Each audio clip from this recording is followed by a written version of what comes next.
smells like alcohol. What is that? Who's been drinking on the job? To be honest. Rest in peace. It's kind of like selling your soul a little bit.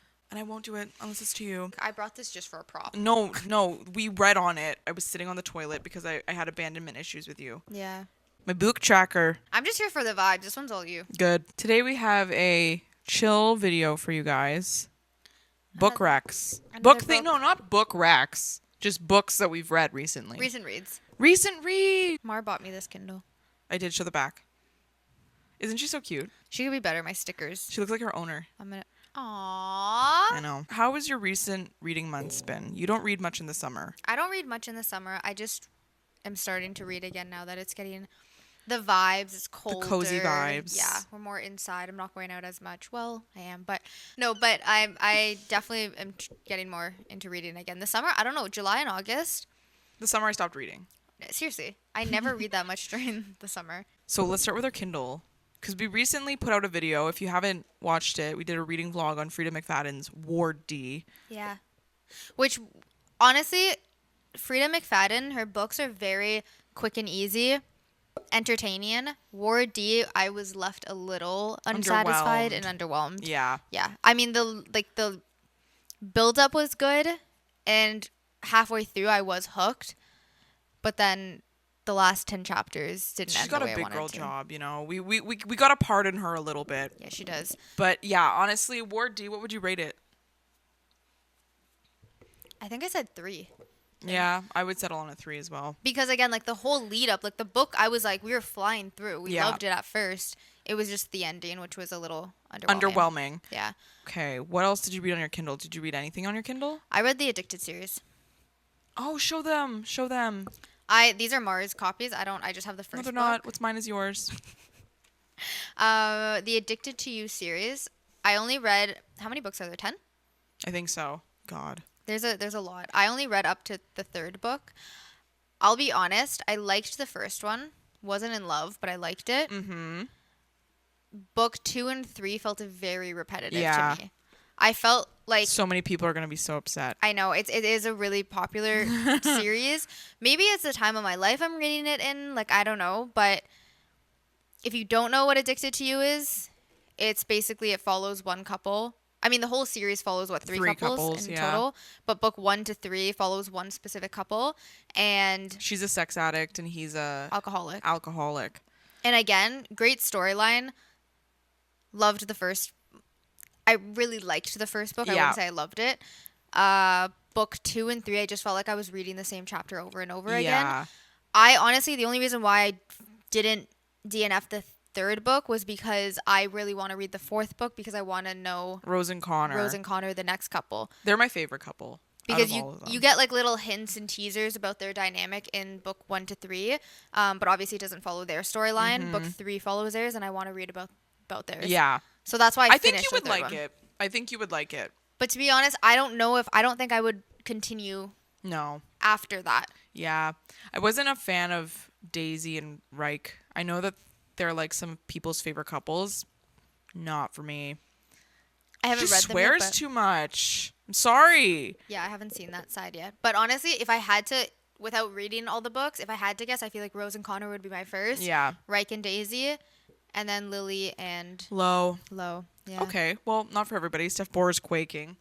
Why she loves Lo? She loves the Addicted series. Really? So many people. It's like their god tier found family, like romance. But you know what? Again, I feel like maybe if I read it 4 years ago, even 3 years ago, I feel like the stuff I've been reading compared to this just didn't hit the same. So I think that's why. Honestly, 2 things. I find people like if you're going to read a lit fic or a romance, you almost want it to apply to your life. Like, I remember reading the Addicted series and I just could not relate to the struggles that Lily and Lo had at all. And I was like, oh, yeah, like, this is whatever. But, like, Rose is, like, very guarded. So I was like, oh, I can relate to Rose, and I liked their dynamic more. Maybe that's why I'm, like, drawn to her, too, a little bit more. Yeah. When you start reading more books that you, like, that you're like choosing and that are like fit to you, whatever, you start to discover what you like as a reader. Like, your reading taste really grows whenever you start reading more. Yeah. Like, because honestly, like, I Like I used to like obviously everyone started with Colleen Hoover. Like I started with Colleen Hoover, and then I was like, oh my god, I love every romance that I'm reading.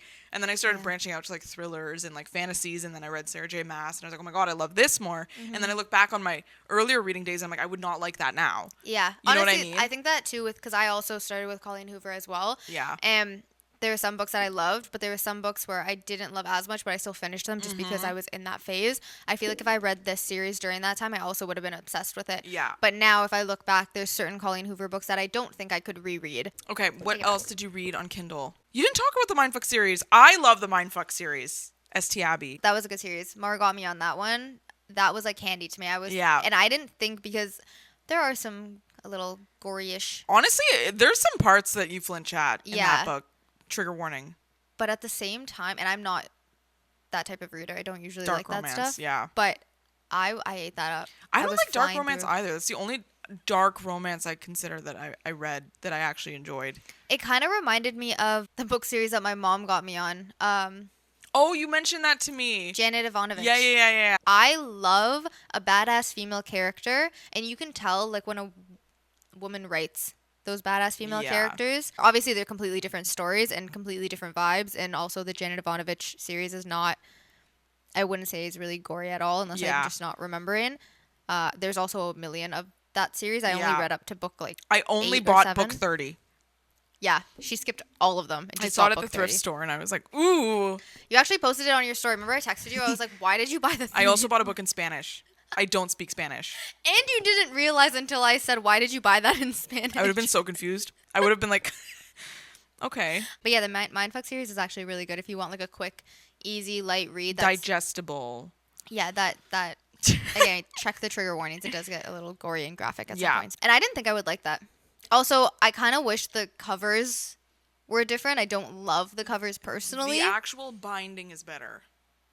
Oh, really? There's a binding cover that has all 5 books in it because the books are like, there's 5 books, but they're small. They're like 100 pages each. But the actual binding is just her hands with like an apple and then nails through it. That's okay, it. that I would like. Yeah, so That's actually good. anyway, You read a lot on Kindle though. I did. I read a lot of fucked up books on Kindle. I Tell me read about The it. Field of Wrongdoing by Lily St. Germain. Wow, that was one of the most fucked up books I've ever read in my life. I love books that Steph would never read. Yeah. Like I Ever. love like deeply unsettling, like I'm flinching because I love true crime.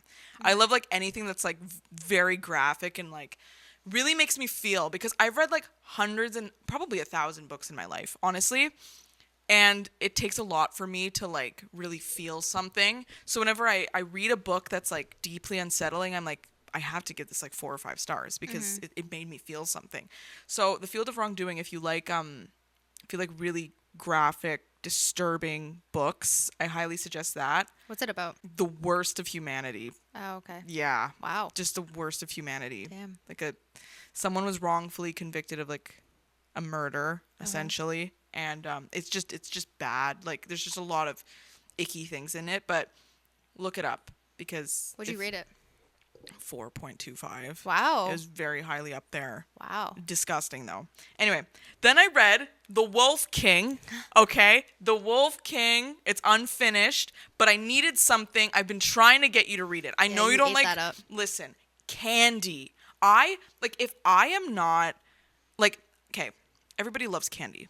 Okay. Sometimes I don't want to get into a world. I just want the world to get inside me. You know. Okay. And so I love and I'm chasing that Resand high of like someone who gives nothing, but I know they're gonna give something. When I tell you he gave nothing and he's still giving nothing, but there is something. You're holding on to. The Wolf King. You've been telling me about this one. It's about a princess who wants more for herself because princesses do, and then wolves, an alpha, gets trapped in this kingdom. Okay. And the princess saves him, essentially, like saves one of the little alpha wolves. Anyway, it's kind of like the alpha wolf asserts his claim on this princess, takes the princess back to the alpha kingdom of the wolves. I don't like wolves, okay? But I ate this shit up. It's only one book? 2. You're There's waiting gonna for be the a third one. Got it. I read Nocticadia because everyone recommended it. Carrie Lake, she's like a dark romance. I feel like I've seen that one a lot. Let me show you. Is it really popular? Yeah, I've seen that one a lot. I read Nocticadia. I gave it 3.5. Oh. It was fine. It was fine. There was a lot of smut. Really? Yeah, there's a lot of smut. And like I like when smut is like, okay, I think I don't know what your opinion of smut is. I do actually, because I know you and me talk about it all the time. But for the listeners and the viewers, what is your opinion of smut in books? Is it necessary? Overly? No, I don't like when it's overly done. I feel like sometimes if it's done like tastefully and in the right moment, like it just makes sense Yeah. with the scene, then I can appreciate it. But Yeah. I don't pick up a book because I want it to be. And if a book is too, that's actually how I felt about the Addicted to You series a little bit, low key. The last couple books, I just felt like I was flipping through the pages because I don't want to read it. No, and it kind of takes away from the build up. Like I want crumbs. Yeah. I don't want the sex. I want the crumbs. Anyway, Nocticadia, teacher-student romance, gothic read. If you like the dark romance, like there's some sort of disease that's kind of taking people, and anyway, it's like a professor-student whatever. So there was that, and then I read. Okay, I listened to an audio of Forget Me Not by Stacey Willingham. Good thriller. Honestly, It's cult vibes. That's all I can really say. That was also really popular, no? Yeah. Great, good, like really passed the time. Honestly, the audio was great. And then I read The Echo Man by Sam Holland. That one you talked about in the last episode. Did I? You went to go explain it. I said, it's fine. I don't want to know. Oh, and it's like a gruesome. Yeah, another gruesome one. Not as gruesome as The Field of Wrongdoing, but if you like true crime, you would love that. The Wedding People was definitely a good summer read. Every page I really wanted to soak up, and I didn't want to read it like candy because it's not candy. Mm-hmm. So I feel like I took longer to read it just because every chapter, like I really was soaking up what was being said. But I just like it in general. It's one of those books where the main character is 40, 30s, 40. And she basically, her whole life gets changed and shaken up at that age. And it just is like such a good reminder that you have control of your own life. Because I think a lot of times we get so comfortable in what we're doing in life that it is scary to change and to take those risks. Yeah. But if you're unhappy, you have the capability to change that. And also just having fun along the way and not taking life too seriously. Lots of good quotes too. A lot of good quotes. Yeah. If you're a middle-aged woman going through a divorce, you would love this book. Yeah. 100%. Like literally. I also think too, just like seeing how, because she's very much so a people pleaser at the beginning. Yeah. Where everything she does is obviously just to please others, and she always keeps quiet, and anytime she was always biting her tongue. Yeah. But then when her life gets shaken up, she's kind of like, I'll say what's on my mind. I will be direct. I'll be blunt. Yeah. What do I have to lose? Because you matter. Because you matter. Your wants and desires matter. And there's a nice, respectful way to be direct and blunt, I think. Exactly. Sometimes. And you know what also that book, the theme was experience over like chemistry almost. Yeah. Because it's like the main, well, not to spoil it, but there's like a couple in it and they're poorly mismatched. Like genuinely, like, I don't know why they're together other than they had fun together. Yeah. But our main girl obviously is older and this guy is also older, so they can bond better because of the life experience. Yeah. Like that's a big thing that we talked about in other episodes too, of like experience equates maturity. Yeah. And that book really showed that, you know. Anyways, it was a really good book. Look at the tabs. This is Mars. Yes, that's my copy. I tab all my books. Okay, I have a big stack we're gonna get through. I read My Husband, Maud Ventura. This is so hyped on Book Talk. Didn't like it. I read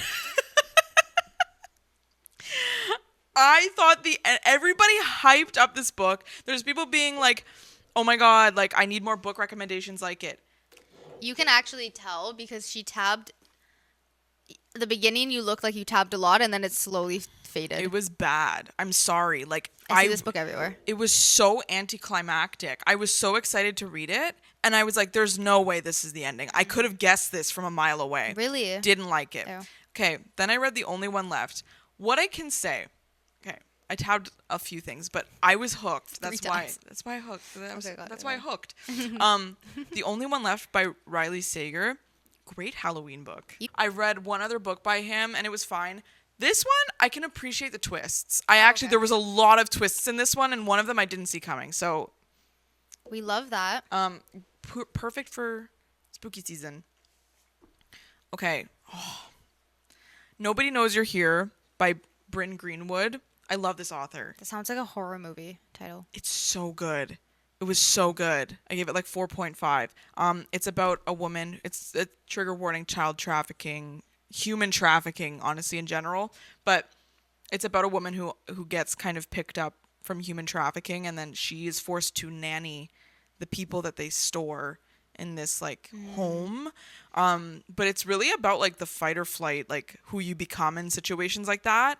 And it was so good. It was so well done. She's such a good writer. I read All the Ugly and Wonderful Things by her. Controversial book.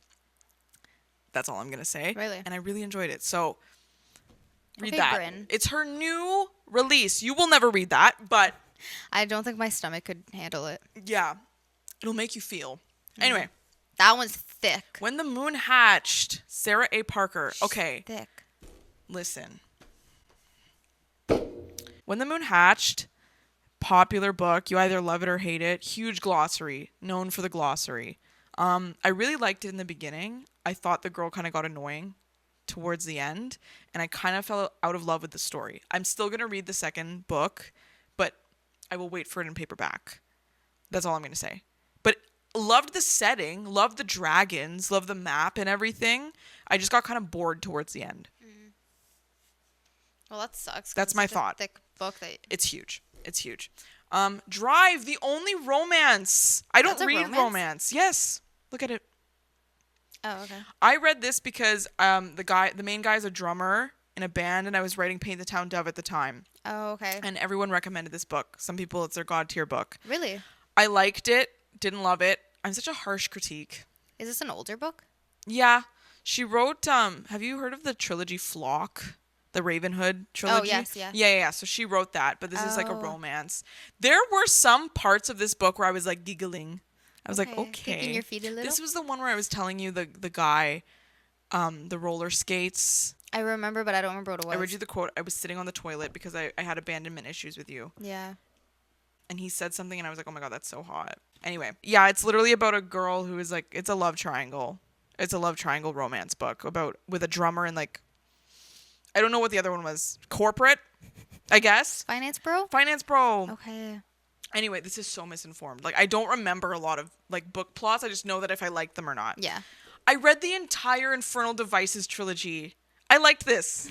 I didn't cry at the end like everybody else said they would, but if you love like Mortal Instruments, if you grew up with like the City of Bones, like you would eat that shit up. It was so nostalgic. Did you read The City of Bones? I did. Was it good? It was like my childhood, like teenager. I wanted to be like a Nephilim. I don't know what a Angel, Nephilim is. half angel, half human. Oh.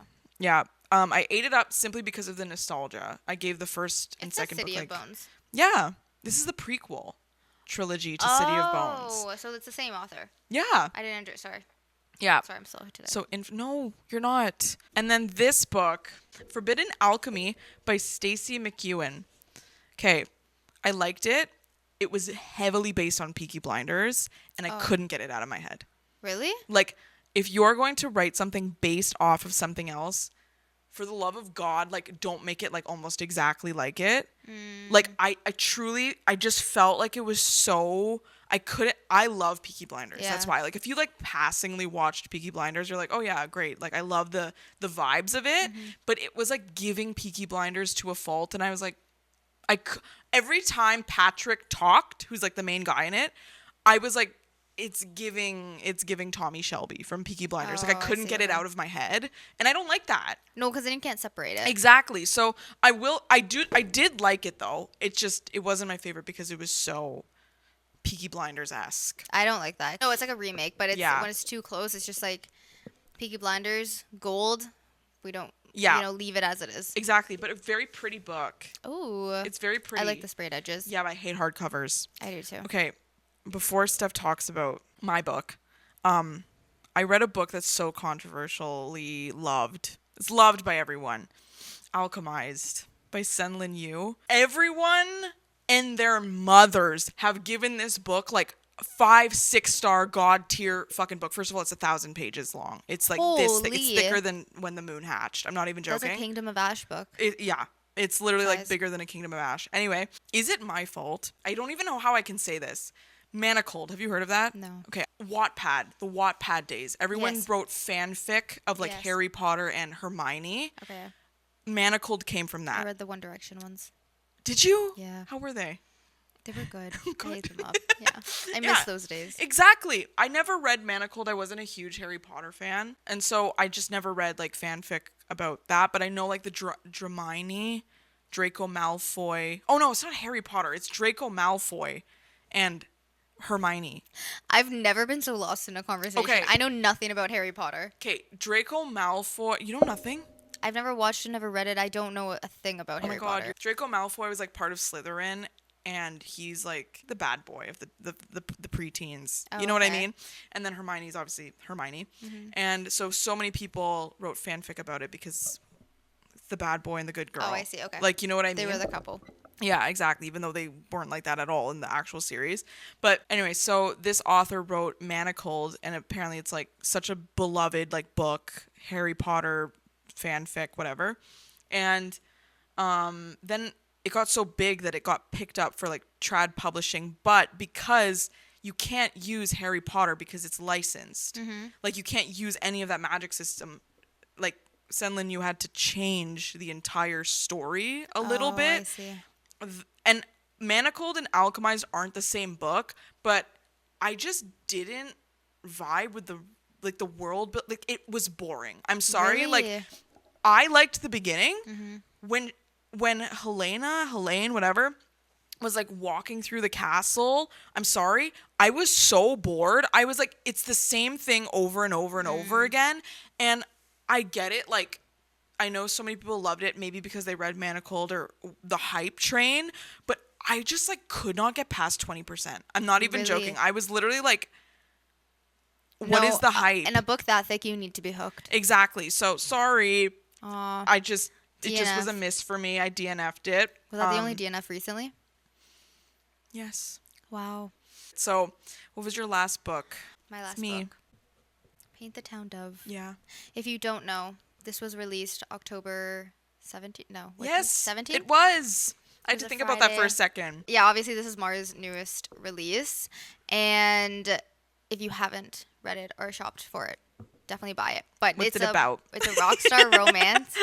I'm like, tell them. It's a rockstar romance. And first of all, Raiden, the main guy, from chapter 1, He's baby girl. baby girl, and you just like love him. Yeah. Like, he also has such a soft spot for Scarlet, which is the main female character.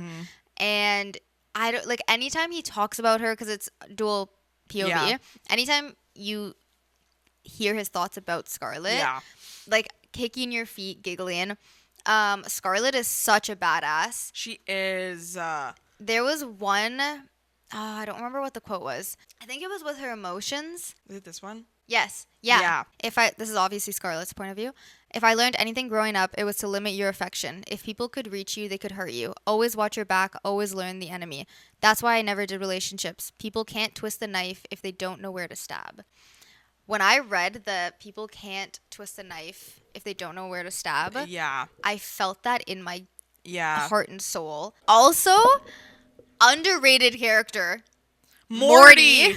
We love Morty. I love Morty so much. Morty's so great. Every time he comes up on my page, I'm so excited. I'm so happy. This book also, you did something with this. There is a quote on every single chapter has multiple quotes that I would.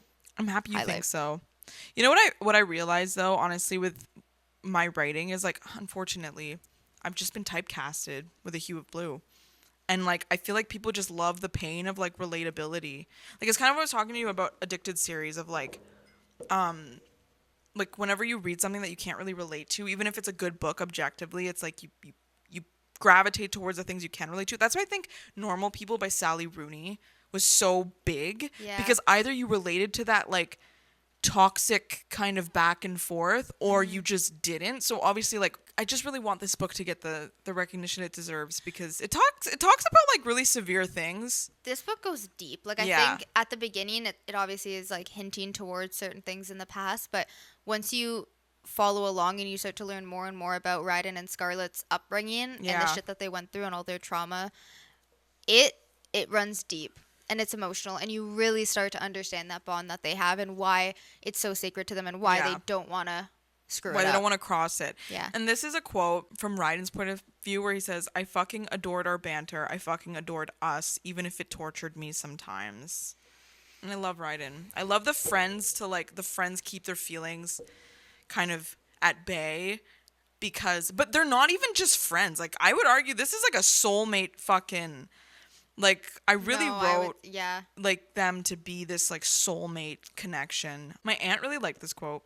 It's wild, honestly, man. It is. What media does to promote this life, pushing wealth and fame atop real problems, believing money's magic, nothing short of a miracle. That's what pulled me in. I hate to admit it. All I ever wanted was to make music. I didn't realize the strings on my guitar weren't the only ones being pulled. That's a crazy line. I know. I don't know what I was fucking on, the strings on my guitar aren't the only ones being pulled. Oh, this is the one. Closer and closer I stepped, watching the slow movements of his hand, holding his drink, a deep brown liquid up to his eye. So much world, he whispered, gazing at the city lights through the fog of his glass. So much world, and I'm stuck in mine. Yeah. That's a movie right there. That is. Like, can you not picture that? I can picture, in Suits, Harvey Specter's office where he's looking out into the skylight of New York City. I can picture, obviously a different room, but like a sexy penthouse. Yeah. But with those types of windows looking out into the New York City skylight at night, holding that glass and saying that. Like, the visual you painted is so clear in my head. I would love for this one to become like an adaptation. Like, listen, I loved A Hue of Blue.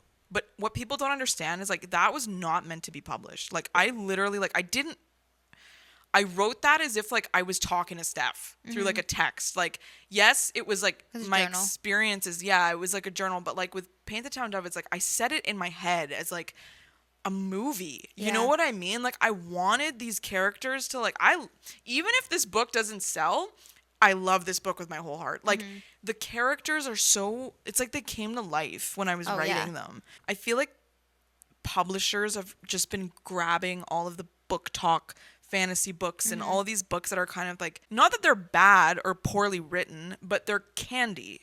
And I think those are the books that are just being fed to us. Yeah. So every time we pick up a book, it's like, oh, well, I heard this was good. And it's like a book talk book. So you're just kind of train your brain enough reading the same thing over and over again. When it comes to reading quality, you're going to be like, it's too much work or like whatever, right? And I find like, even me, like I've read a lot of honestly hot garbage books because it's so readily accessible to me.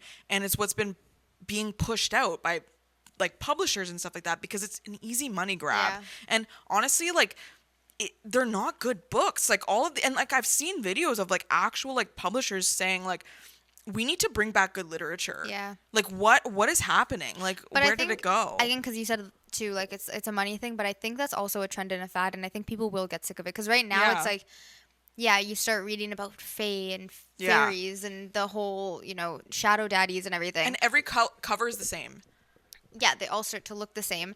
But after you read so many, you do get sick and tired of it. So it's like, right now I feel like everyone's eating that up, but I feel like everyone's going to get sick of it, and then the next thing is going to come through. But things like good literature, like even The Wedding People, I can say, like, that's a book that if I read it 3 years ago, if I read it today, if I read it in 10 years, I would still like it. The concept is still there. The writing is still there. Like, I would still love the book. And that's why, no offense, but with the Addicted to You series, again, if I read it 3 years ago during my Colleen Hoover era, I think I would have ate it up. I would have been done the 10th book within a month. Yeah. And I'm not even saying that, like, my books are the best. Like, I've read, like, the book I'm reading right now, oh my God, Empire of the Vampire by Jay Kristoff. Amazing. But there are some people where, like, I want to make a video about that. About, like, people who were, like, I know were born to be writers. Like, I'm not saying I was born to be a writer or anything like that. But I do have a penchant for kind of relatability in my literature. And it's, like, I think the way that I portray it is simple, but it's to the point. It's like, this is going to pack a punch without it being overcomplicated. Yeah. And I will never not write books that are like that. Like, I can't write, like, those stupid little, like, fae books that, like, just because they're popular, filled with smut and all of these, like... No, you have your own writing style. Yeah, you know what I mean? So it's like, I'm glad that you like it. No, I love it. I'm glad that you do. Yeah. Just became, like, a therapy session for me as a writer. I love the all, but they're all, and also even your books, they're all such different concepts. Like Hunter Lane, that was such a good grumpy candy, sunshine romance. Loved it. Hue of Blue ripped my heart apart, and I was frustrated with Blue at times. Like like you know what I mean. Like You're frustrated with me. I was. Never in person. No. But it's like one of those things where it's like you'd be pissed off at yourself too. It's like you do something and you keep doing it and you're like, why am I acting like this? Yeah. So that like pulled different emotions out of me that I felt like, especially when I read Hue of Blue. Yeah. A Hue of Blue. That was at a time where I wasn't really reading much else aside from just a typical romance. Yeah. So it really like pulled different emotions out of me where I was like, whoa, I didn't know I could feel this way through a book. Meeting Dr. Pragill, same thing in the sense of like, it made me sad, but it also made me feel like you can find love no matter how hurt you get. And there was just so many baby girl moments from Noah that I was Noah. just like so in love. Yeah, and you know, like all of my books talk, like Hunter Lane too, like it talks about you know, drunk driving, and then Meeting Dr. Pragill talks about domestic violence. Paint the Town Dove talks about fucking everything under the sun, to be honest. And then Hunter Lane, what's the other one I wrote? Hue of Blue. I literally forgot. I'm like, what's the other one? Hue of Blue, again, everything under the sun, like toxic relationships, healing after that. And it's like, I just feel like so many of the popular books that deserve recognition, like, for instance, like, Nobody Knows You're Here. Why is that not flying off the shelves? Like, that is such a human trafficking awareness. Like, even if you don't like reading shit like that, like, you can appreciate that this is like a concept that someone studied and someone really took the time to be like, to put so much thought into it. I can honestly say, like, there's a few books that I read where I'm like, why are you even a writer? Like, this is garbage. Like, this is not good. There's so many spelling mistakes. There's so many, like, you know what I mean? It's not thought out. And you can tell there's honestly, I won't say the book name, but we know it. There's a book that Mara and I read this year that was highly disappointing because the author is a pretty big author. And her previous books we loved and ate up. But when I said reading this book, I am not a writer, an author. I barely can speak English properly. No, you can. But this author, when we read this book, I was so highly disappointed because it felt like she thought of everything that was popular at the moment and threw a mix of different tropes and traumas, but there was just so much stuff that you couldn't, like, if she was talking about one traumatic thing that happened, you need that build-up to really feel the emotions of it. But it felt like it was just thrown at you, and then the next page there was another traumatic thing that was thrown at you, and you couldn't really feel that actual connection. I just kissed the microphone. Good. The actual connection with the story. So you don't empathize for the characters as well because you don't flesh them out. No, and I felt like it was rushed. There was so many spelling errors that I noticed, which again is crazy if I'm noticing that. And I think too, just a lot of publishers, right? They sign you, they give you a big advance to sign you for like a 5, 3, 4 book deal, right? So it's like naturally you got to pump out a book even if you don't want to. And that is a clear example of that happening. It's like that was garbage. The next book that came out was garbage, and it's like, okay, so you're just doing it for the money. And like also, like, publishers, they don't pay you a lot. Like, I think that's why. It's like they don't pay you a lot for what you're worth. I think everyone who's like, you know, smart and brave enough to really put out a book, it's like you deserve all the money that you get. And like, honestly, I will never probably publish with someone again because I had a terrible experience with it. But also, like, I care. It's like what Russ said whenever that person was like, oh, why are you rich? And he's like, I didn't sell my music. I didn't sell my art because it's mine. I care about it. And I care about my books just like Russ cares about his music. You know what I mean? So it's like, I just don't want to put out hot garbage just because, you know? So if you guys enjoyed our little book video. Oh, we're doing a reading vlog. We're reading The Love Hypothesis in a couple weeks. Yes. Before the movie comes out. Yeah. I don't know when that's Is it coming out this year? No. Okay. Well, we're gonna read that book. But we can do like a year wrap up. Recent reads in a couple like of months. Our favorite reads. You have a stacked lineup. I have a lot of books to read. You need to read Addie LaRue.